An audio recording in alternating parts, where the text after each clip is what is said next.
안녕하세요. 여러분의 백숙병과 실업병을 말끔하게 치료해줄 잡닥터 강은정입니다. 그리고 일자리를 잡아라의 잡순이 인사드립니다.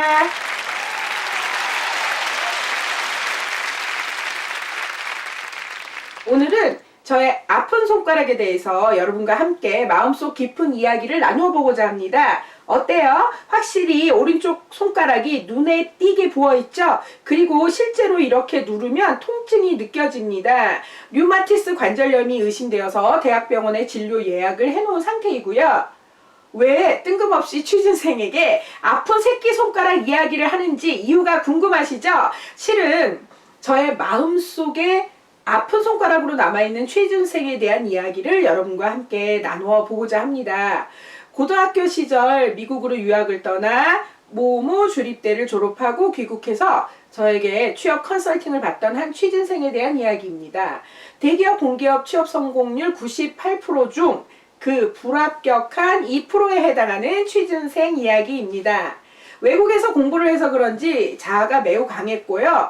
자신의 생각이 확실했기 때문에 컨설팅을 진행하는 게 쉽지만은 않았습니다. 특히 아쉬웠던 점은 컨설팅을 진행하는 데 있어서 그 친구보다도 제가 더 안다라고 더 열심히 한다는 것이었습니다. 자소서 마감이 임박한 경우에는 늦은 밤이나 이른 아침에도 첨삭을 진행했고요. 사전 분석에 대한 과제를 내어준 뒤에는 그 친구가 과제를 제출해 주기만을 제가 손꼽아 기다리곤 했습니다. 그 친구가 가장 힘들어하는 부분이 에피소드 분석이었습니다. 그 친구뿐만 아니라 대다수의 취준생들도 힘들어하는 부분이 에피소드 분석이라는 사실, 여러분도 같은 취준생 입장에서 실감하시죠? 문제는 롯데제과에 자소서를 제출할 당시까지도 고작 5개의 에피소드를 분석한 것이 전부였다는 사실입니다. 제가 에피소드 분석을 용이하도록 돕기 위해 에피소드 마인드맵을 작성하게 하였음에도 불구하고 더 이상 진전이 없었습니다.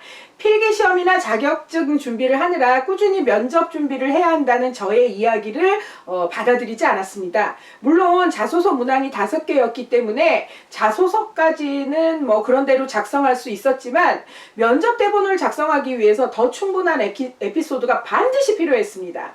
다행히 애자일 자소서 완성법의 우수성 때문인지 면접의 기회가 주어졌는데 준비 시간이 너무 부족했습니다. 저는 새벽에라도 면접 대본 문항을 하나씩 완성해서 보내. 그럼 내가 첨삭해서 완성본을 만들어 가자고 그 친구를 독려했습니다.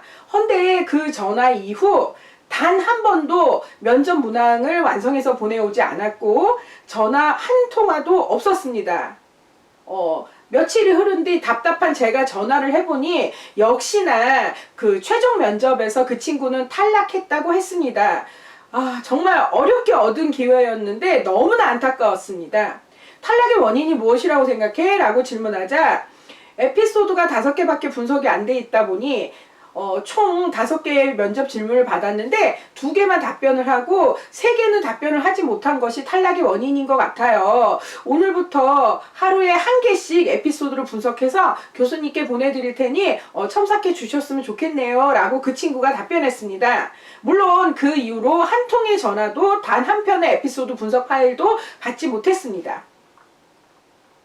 여러분은 취업 성공률을 높이기 위한 가장 중요한 방법이 무엇이라고 생각하시나요? 물론 여러 가지 다양한 방법들이 있겠지만 저는 에피소드 부자가 취업 성공할 확률이 높다고 자신 있게 말할 수 있습니다.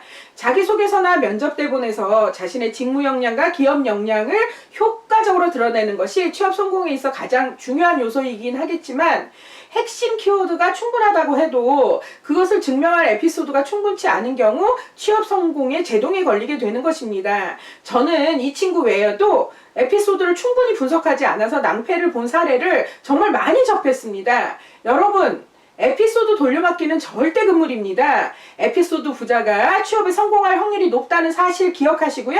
하루에 1개씩 꾸준히 에피소드를 분석하시는 방법을 추천합니다.